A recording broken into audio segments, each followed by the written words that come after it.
what's good guys, it's Cyber. Today I'm going to show you how to add 3D objects to your After Effects.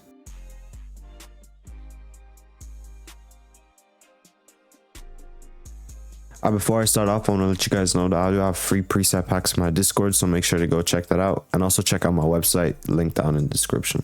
Alright, so for this video, I'm going to use the new trippieredd Packboy Max music video. I got this clip right here, and I was thinking it had some flying basketballs in the background. So how we're going to do it is by going into tracker.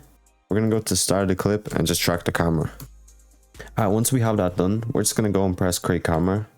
So as I said, I do want to get a basketball. So what we're going to do is go to sketchfab and just type in basketball.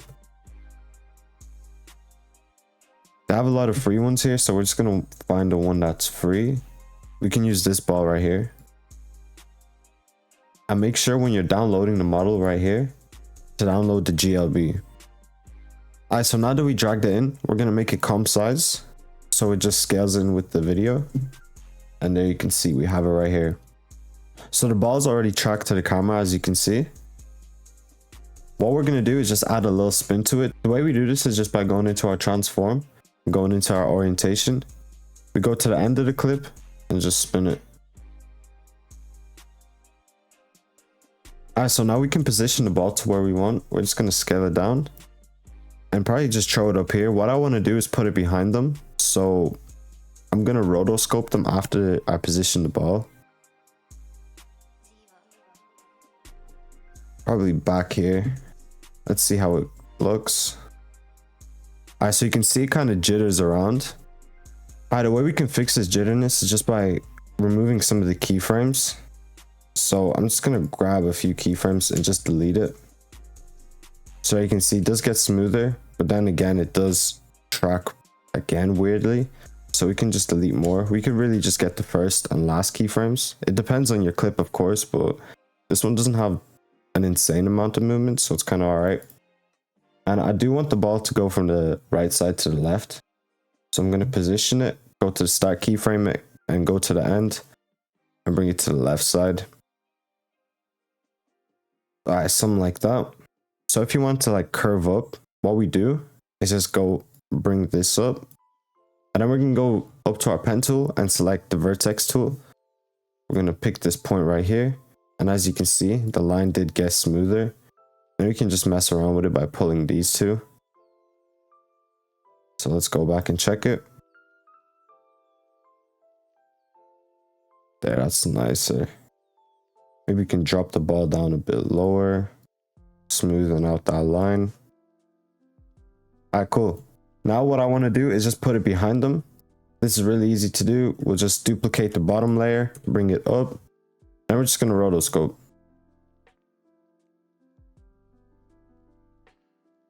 Alright, cool. Now we can see the ball is behind all of them. I'm just going to scale it down because it does look a bit weird. And I'm just going to mess around with the feather. Drop down the shift edge. Just make it look smoother. Alright, so the problem with this is we can't add any effects to it. So let me show you. If I add in a flicker. See, it doesn't let me. But I do have a solution to this. What we need to do is make an adjustment layer. And now we can add in a flicker. And then we have to go to track matte and select the basketball. You can see the basketball is hidden now. All we have to do is just unhide it.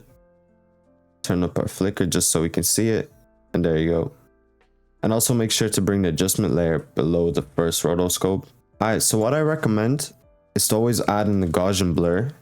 Just so it looks more realistic. You can see it stands out a bit too much. And it is unnatural, so we'll just turn up the Gaussian blur a bit.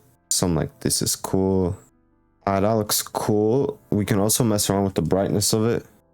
I just want to turn down the brightness because it does stand out too much. So just drag down the brightness, up the contrast. Maybe we should turn up the Gaussian a bit more. Alright, so basically what we can do is just rinse and repeat the same thing. You know, we can just grab the basketball and then just mess around with the transform again. We can have one coming in from this side to the right with a little rotation as well. Then we go to the middle of it, middle of the position change, bring it up, grab our vortex tool, smoothing out that line. Something like this. Or we should bring it down actually, so it doesn't hit the other ball. Alright, cool. And now we can copy paste this adjustment layer and then make our trap mat a new basketball. Unhide it. And there we go. We have 2 basketballs now.